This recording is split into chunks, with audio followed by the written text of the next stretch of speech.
The night Portland drowned, something inside Sienna Roarke shattered too. Rain lashed the city like punishment. Thunder cracked like bones in the sky. As Sienna stepped out of the taxi, drenched in mist and dread, the revolving doors to her glass penthouse spun like a slow descent into hell. The doorman offered her an umbrella. She declined. What shield could possibly protect her from what was coming? She hadn't planned to come home early. Her interview with the district attorney had been canceled due to a server breach, odd in itself. But what felt like coincidence now pulsed with a more sinister rhythm. The elevator to the 27th floor rose in silence. Each floor blinked like a countdown. Her pulse synced with it. She clutched her press badge like a crucifix. As the doors opened, darkness greeted her. The corridor was lit only by the blinking red glow of the security camera, a glow she hadn't seen active before. Inside the penthouse, lights were dimmed. Jazz music murmured low from invisible speakers, something moody, intimate. Her coat dripped onto the oak flooring as she stepped in. Then came it. A thud, a muffled moan, then silence. She knew every sound in that house. That was not one of them. Sienna walked down the hallway, slow, controlled, her feet bare now on the cold floor. She reached the guest suite, Maddox's meditation room, he called it. The door wasn't locked, just leaning, like a secret half-spoken. Inside, candlelight trembled on the walls, and in the center of the room, on the Turkish rug she'd picked out last fall, were her husband and a woman, entwined. Maddox, naked, his body folded into another's, his mouth pressed to her throat, her legs locked around his back. The woman arched, and in the shadows, her face tilted back in ecstasy. The sound Sienna made wasn't human. A gurgle, a gasp, a scream caught in wire. Maddox turned, panic clawing his expression. "Sienna!" The woman flinched and looked up, and Sienna saw it. That face, that goddamn face, Aurelia, her husband's half-sister. The same one who'd sent her a birthday card 2 days ago. The one who'd helped decorate their nursery just a month earlier. Aurelia didn't flinch. She stared, naked, daring. "We were going to tell you," she said, as if that made it holy. Sienna staggered back, her mind flooded with static. Then suddenly, clarity, a memory, a moment she'd dismissed as odd. Last Thanksgiving, a cabin in the woods, a photo Maddox deleted too fast, a touch too long between them on the couch. It had always been there. The betrayal wasn't just in their bodies, it was in the moments she'd missed, the clues she'd forgiven, the nights she'd fallen asleep next to a lie. "Half-sister?" she whispered, eyes locking on Maddox. "That was the loophole, wasn't it? The justification?" Maddox said nothing. Aurelia smiled, and that smile, that smug, triumphant, shark-toothed grin, was the final knife.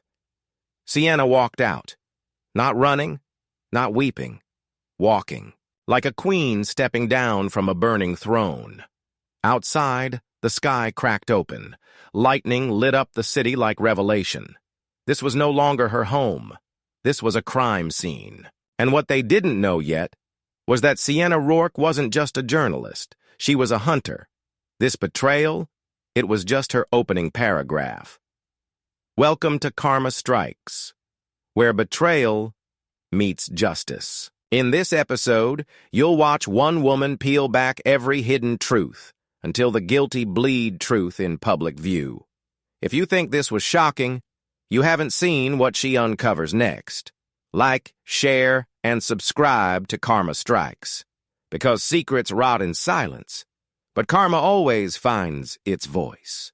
Before there was betrayal, there was an empire of lies dressed as love. Sienna Roarke once believed her life was crafted, not gifted. Every page she wrote, every story she broke, every trauma she buried, all of it led to this place, a skyline penthouse above Portland, a husband with a genius mind and gentle smile, and a future that finally looked steady. But comfort is the cruelest illusion. Maddox's win was lightning bottled in skin. The city adored him. His company, Halo Diagnostics, had just secured a federal contract to integrate AI into emergency medicine, saving lives in milliseconds, the slogan boasted. But Sienna, trained to listen between silences, had begun to hear static in his pauses. They met during a panel on ethics in artificial intelligence. She challenged his views mid-stage. He waited backstage to thank her. By date 2, they were inseparable. But Sienna never let go of the habit that saved her. Observe first, trust later. The apartment they called home was minimalist perfection, Scandinavian wood, at clean lines. Absence masquerading as taste. No clutter, no chaos, no room for questions. Except one. Why did Maddox never talk about his childhood? It was complicated, he once said. Complicated arrived on their doorstep 3 years into their marriage, wearing white linen, barefoot, with a Mona Lisa smile and eyes the same shade of storm as Maddox's. "This is Aurelia," Maddox introduced. "She needs a place, just for a little while." Sienna remembered the stillness she felt, the hairs on her arms rising. She smiled anyway. Hospitality is easier than confrontation. Aurelia moved into the guest suite. She floated ghost-like through the apartment. She never knocked. She painted strange portraits in her room, faces without eyes. And once, Sienna heard her singing what sounded like a lullaby in a language she didn't recognize. One night, Sienna woke to find Aurelia sitting at the kitchen island in the dark, sipping red wine and whispering, "I dreamed your baby had my smile." There was no baby. Not yet. After their third miscarriage, Maddox stopped speaking about trying. He poured himself into Halo and into Aurelia. Though Sienna didn't know it yet, she saw the signs. A toothbrush out of place, wine glasses she didn't use, a shift in Maddox's cologne, hers lingering too long on his shirts. The tension wasn't in arguments, it was in the stillness. In the way Maddox looked at Aurelia when he thought Sienna wasn't watching. The twist came wrapped in pixels. Sienna's job granted her access to surveillance tools. She had a backup system routed through her office server. "For safety," she said. One night, curiosity turned into necessity. She pulled up footage. Normal. Skip ahead. 2:12 a.m. Maddox leaving Aurelia's room. Shirtless. She paused the video. Rewound, play, a kiss. Slow, familiar. She watched it 5 times. She didn't cry. Instead, she opened a new file. The Wynn case.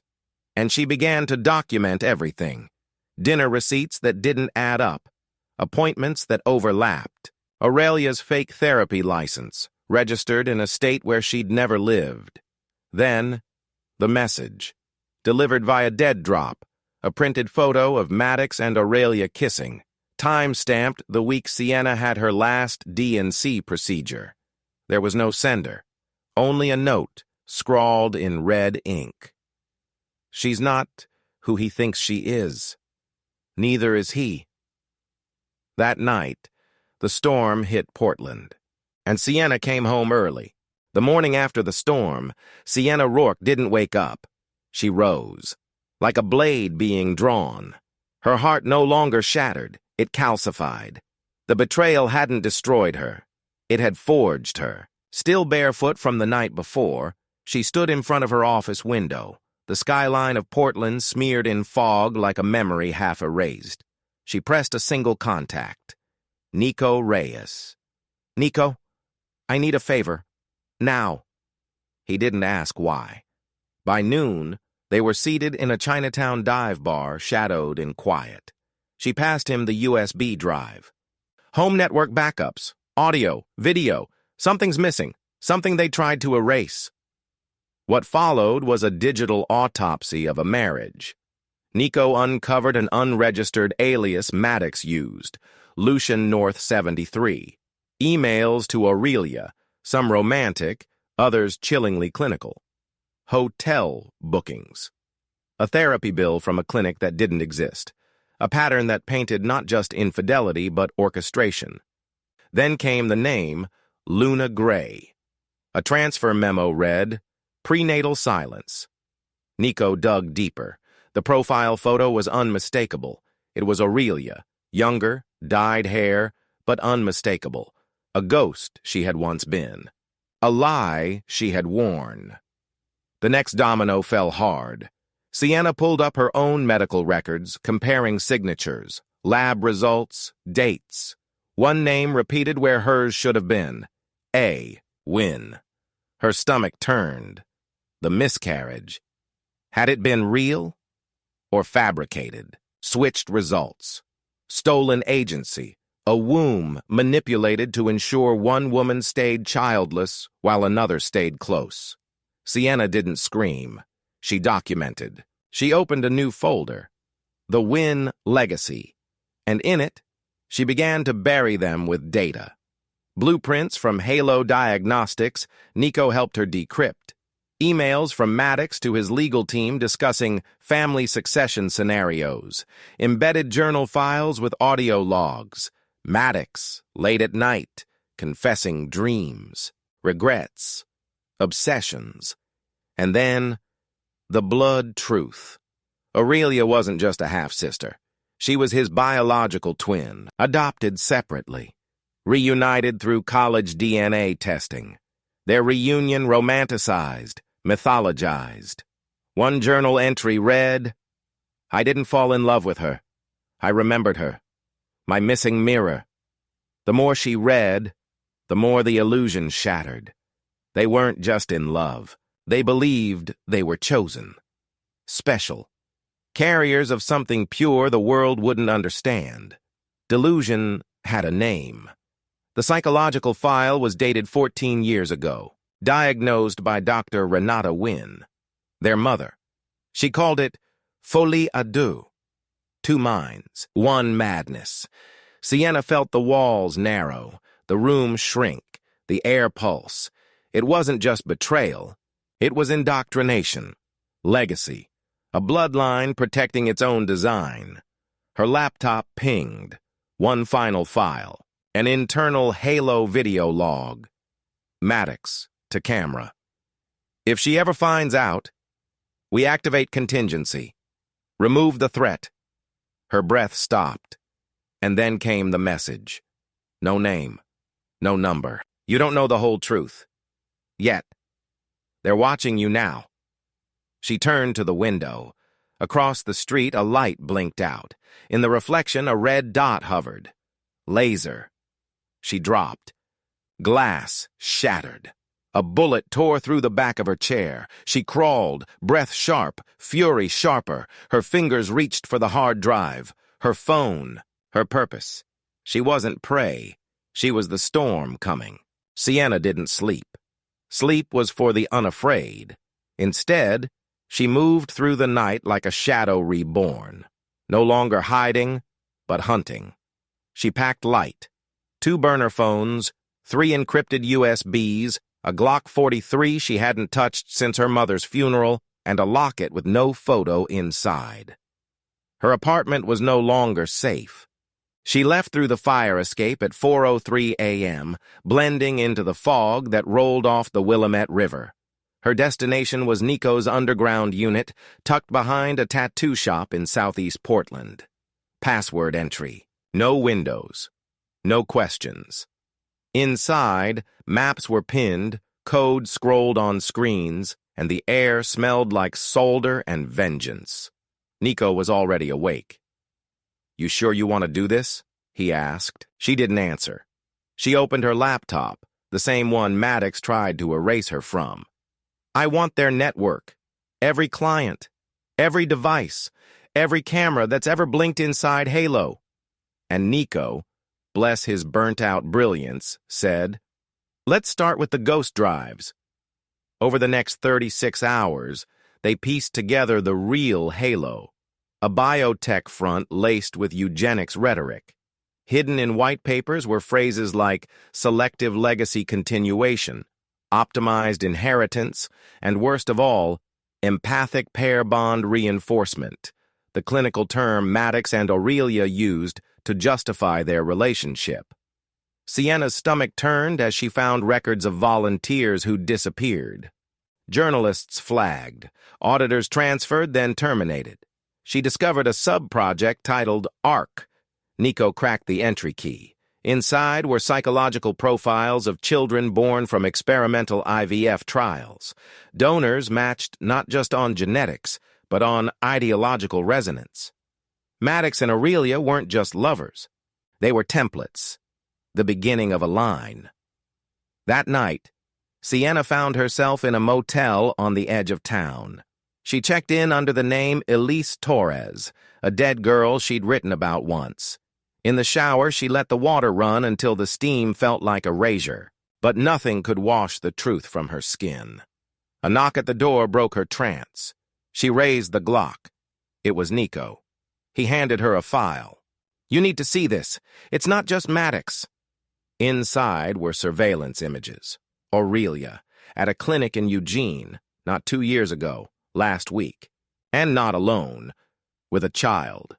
Blonde curls, storm eyes, a birthmark she knew too well. Nico whispered, "That kid looks just like you." Blood froze. "No, that's not..." But it was. The photos were time-stamped. DNA test requisitions had been forged in her name.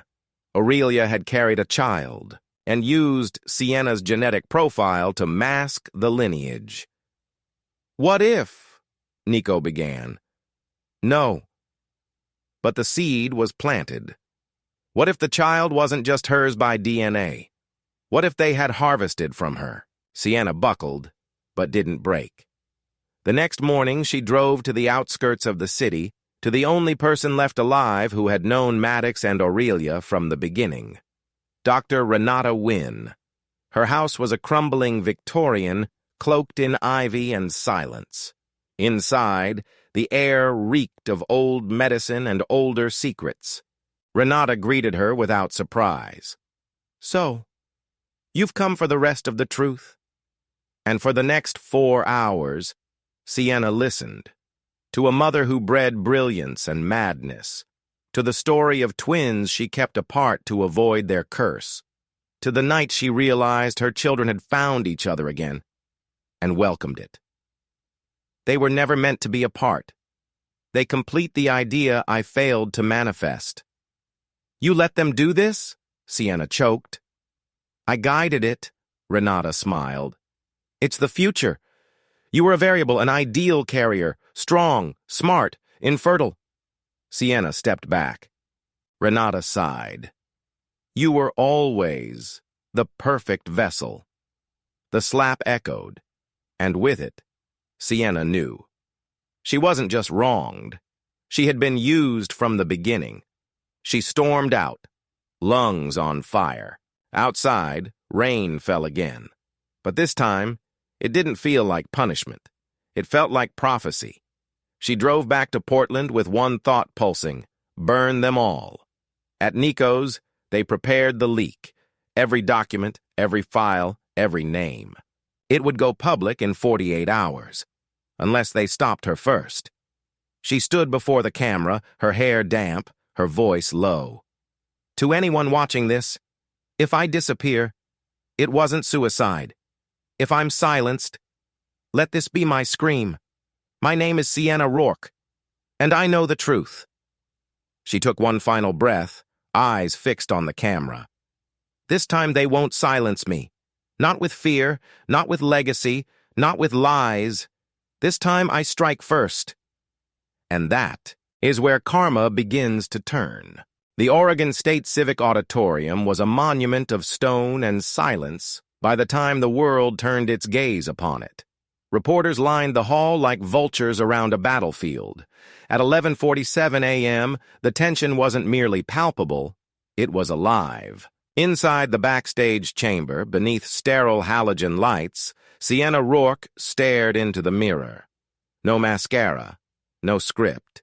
Just steel behind her pupils and a storm in her chest. She didn't rehearse. She remembered. The basement files. Her womb betrayed. A child made without her love. The lab coat signatures. Renata's eyes. Maddox's confession. Aurelia's smug silence. Her fingers curled, then uncurled slowly. Nico placed the mic against her blouse collar. She nodded. No words needed. At exactly noon, the curtain parted. Not with grandeur, with gravity. The room was a crucible. And Sienna was the flame. She walked with no ceremony, only certainty. The projector behind her flickered to life as she stepped into the light. Cameras blinked. Journalists hushed. "My name is Sienna Roarke," she began, her voice firm as granite. "You may know me as the wife of Maddox Wynne. You may think you know what Halo Diagnostics represents. But today, I'm not here as a wife. I'm not here as a victim. I'm here as the final witness to a crime so vast it rewrites the limits of consent, science, and human decency."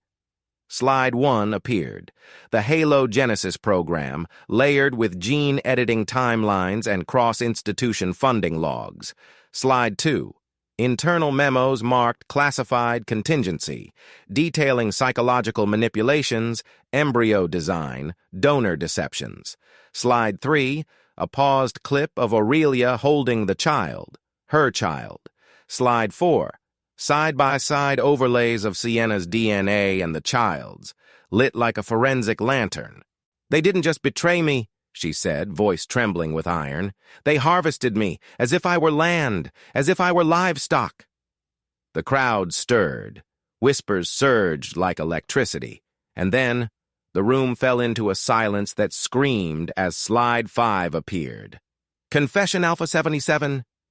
It played. Maddox's face filled the screen, gaunt and unrepentant.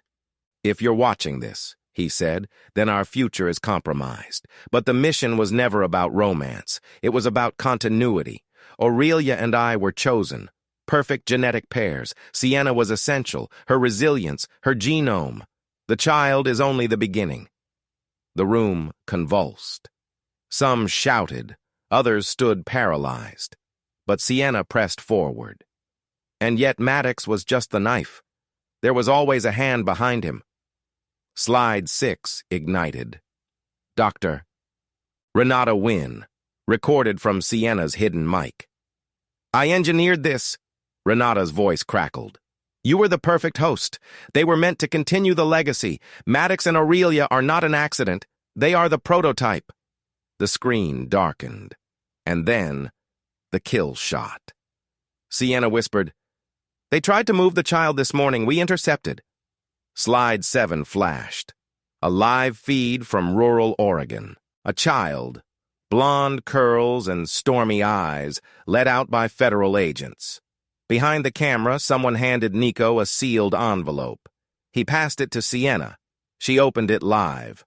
A photo, her mother, with Maddox, 23 years ago, laughing, not as strangers, as lovers.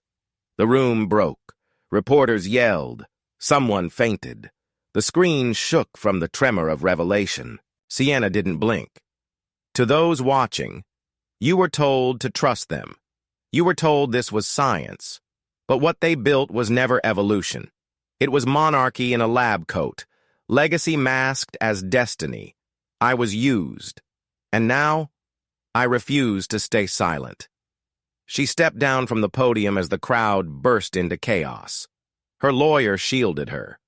Nico guided her through the hallway, out the side door, into a city soaked in rain. But this time, the water didn't feel like punishment. It felt like rebirth. The streets pulsed with sirens and flashes. Halo's stocks plummeted in real time. Renata's arrest warrant was already printing. Maddox had gone dark. Aurelia's passport had been flagged. In the distance, A child's laugh echoed through the television vans. Sienna paused, watching the storm unfold around her. Her hands shook, but her spine stood unbent. She didn't cry. She inhaled and whispered to herself, "This is where karma begins to turn." They said the storm had passed, that the trial was over, that justice had been served. But for Sienna Roarke, the real reckoning was just beginning. Outside the federal courthouse, protesters roared as choppers thundered overhead, the faces of Maddox and Renata Wynn now plastered across every screen in the country. "Monsters in lab coats," one banner read. "The legacy cult," another. But inside Courtroom 3B, silence reigned like a cathedral before confession. Sienna sat still, not rigid, not afraid, just steady, like the eye of a storm. Across from her sat Maddox, his hair trimmed, his eyes sunken, his mouth twitching with a ghost of arrogance. Renata beside him, regal even in chains, eyes unreadable. And Aurelia. Gone. Slipped through the cracks like a ghost, Interpol alert still flashing red. The trial became theater, but not one of performance, of purging. Emails projected onto 30-foot screens, internal memos read aloud like incantations, words like selective legacy, empathic pair bonding, genetic obedience. Each syllable burned. Then came the twist no one foresaw, the mitochondrial link. Leora wasn't just engineered, she was reconstructed. Her origins didn't begin in a womb, but in a petri dish, Sienna's dish. And yet, the deeper twist came not in science, but in silence. Day 11. Judge Carter leaned forward and asked Renata, "What did you see in Sienna?" She stared at the ceiling for 5 seconds, then whispered, "Potential." The court collapsed, not with noise, but with breath. The realization that this had never been about love or even power. It had been about one woman's body, one woman's soul, harvested for a vision that was never hers. Maddox was sentenced. 80 years, no parole. Renata. Life, with psychological isolation. Sienna didn't speak at sentencing. She didn't need to. But healing wasn't silence. It was returning. She went back, not to the cabin, but to her mother's house, a place left sealed since the funeral. There, in the attic, she found notebooks, journals, letters addressed to "My Brightest Star." Her mother had known, or at least suspected. One line stayed with her. "Blood is not legacy. Choice is." Months passed. Leora spoke, slowly, first in colors, then in fragments. One night, as rain patterned the windows, she whispered, "Are you like the moon?" Sienna smiled, stroking her daughter's hair. "Why do you ask?" "Because even when I can't see you, I feel you still there." And for the first time in a decade, Sienna cried without fear. The media called it the Halo Collapse. Universities renamed wings. Funding dried up. The biotech sector bled. But from the ashes came something else. Oversight, transparency, whistleblower protections. And at the center of it, karma strikes. The channel Sienna created not to brand herself, but to amplify those still unheard. Survivors of failed experiments. Families of missing volunteers. Scientists forced into silence. Each video a stone dropped into a still pond, the ripples reaching governments, clinics, classrooms. A year later, Sienna stood before the UN Council on Bioethics. Her speech wasn't poetic, it was surgical. "We thought we could control the code of life, but what we forgot is that no algorithm can program empathy. No genome carries morality. That is learned. That is chosen." The room stood. In her final video that year, she stared into the lens with Leora by her side, the child now taller, eyes fierce. To those watching, karma is not a force outside of you. It is the echo of what you plant, and the seeds you sow today will bloom tomorrow, whether you like it or not. She leaned forward, almost whispering now. If you've been hurt, silenced, erased, come forward. Share. Speak. This world does not change with silence. It changes when someone like you decides it must. And then she smiled. Not the smile of survival, but of sovereignty. The frame lingered on her face, then on Leora's, then faded into golden light. And that is how karma struck. Not with fury, but with truth. If you find this story thought-provoking, please like and subscribe to support the Karma Strikes channel. Share the video to let everyone know that justice always exists. Comment below if you have witnessed a similar story.